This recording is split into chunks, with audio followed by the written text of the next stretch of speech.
Jesus selected Peter, James, and John on 3 distinct occasions to witness significant moments in his life. Although we were not formally invited, we can quietly observe and learn from their experiences. Our journey begins at the home of Jairus, a synagogue official. Jairus begged Jesus to heal his critically ill daughter, saying, "My little daughter is dying. Please come and put your hands on her so that she will be healed and live." Mark 5 verse 23. However, she died before they arrived. Jesus, accompanied by Peter, James, and John, entered the girl's room, revived her, and instructed her parents to feed her. He took her by the hand and said to her, "Talitha koum," which means, "Little girl, I say to you, get up." Mark 5 verse 41. The ordinary scene turned extraordinary as life triumphed over death, leaving the disciples in awe. Next, we move to the Garden of Gethsemane. Here Jesus, overwhelmed with terror at the thought of crucifixion, asked Peter, James, and John to stay awake and pray. Jesus struggled with accepting his fate, expressing sorrow, and pleading with God to spare him. "My soul is overwhelmed with sorrow to the point of death," he said to them. "Stay here and keep watch." Mark 14 verse 34. He fell to the ground and prayed that, if possible, the hour might pass by him. "Abba, Father," he said, "everything is possible for you. Take this cup from me. Yet not what I will, but what you will." Mark 14 verses 35 to 36. Ultimately, he submitted to God's will, a decision that marked a crucial point in his mission and a challenge his disciples would later face. Finally, we reach the Mount of Transfiguration, commemorated in today's feast. The disciples, once again Peter, James, and John, witnessed Jesus transform into a radiant figure, alongside Moses and Elijah. This divine encounter, marked by a heavenly voice proclaiming Jesus as God's beloved Son, was both terrifying and awe-inspiring for the disciples. There he was transfigured before them.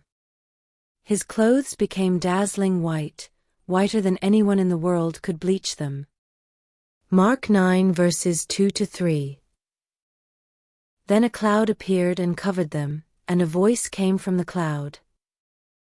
"This is my Son, whom I love. Listen to him." Mark 9 verse 7. This event, preceding Jesus' passion, was meant to fortify their faith through the dark times ahead.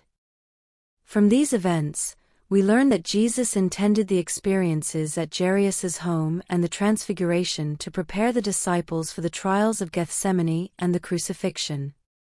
These moments highlighted Jesus' divinity and the challenging path of fulfilling God's will, a lesson relevant to all disciples. Watch and pray so that you will not fall into temptation. The spirit is willing, but the flesh is weak. Mark 14 verse 38. Let's get to know him. We often work beside someone without truly knowing them until a pivotal moment reveals their depth. The Gospel describes such a moment for Peter, James, and John, who briefly glimpsed Jesus' true nature. This profound experience, marked by fear and wonder, left them wishing to prolong it. Peter said to Jesus, "Rabbi, it is good for us to be here. Let us put up 3 shelters, one for you, one for Moses, and one for Elijah." Mark 9 verse 5. Reflecting on this, Peter later wrote about witnessing Jesus' majesty firsthand. He received honor and glory from God the Father when the voice came to him from the majestic glory, saying, "This is my Son, whom I love, with him I am well pleased." We ourselves heard this voice that came from heaven when we were with him on the sacred mountain. 2 Peter 1 verses 17 to 18. The Gospel describes Jesus' clothes turning dazzlingly white, symbolizing his divine nature. His clothes became dazzling white, whiter than anyone in the world could bleach them. Mark 9 verse 3. Moses and Elijah, who represent the law and the prophets and had personal encounters with God, conversed with Jesus about his impending death in Jerusalem. They spoke about his departure, which he was about to bring to fulfillment in Jerusalem. Luke 9 verse 31.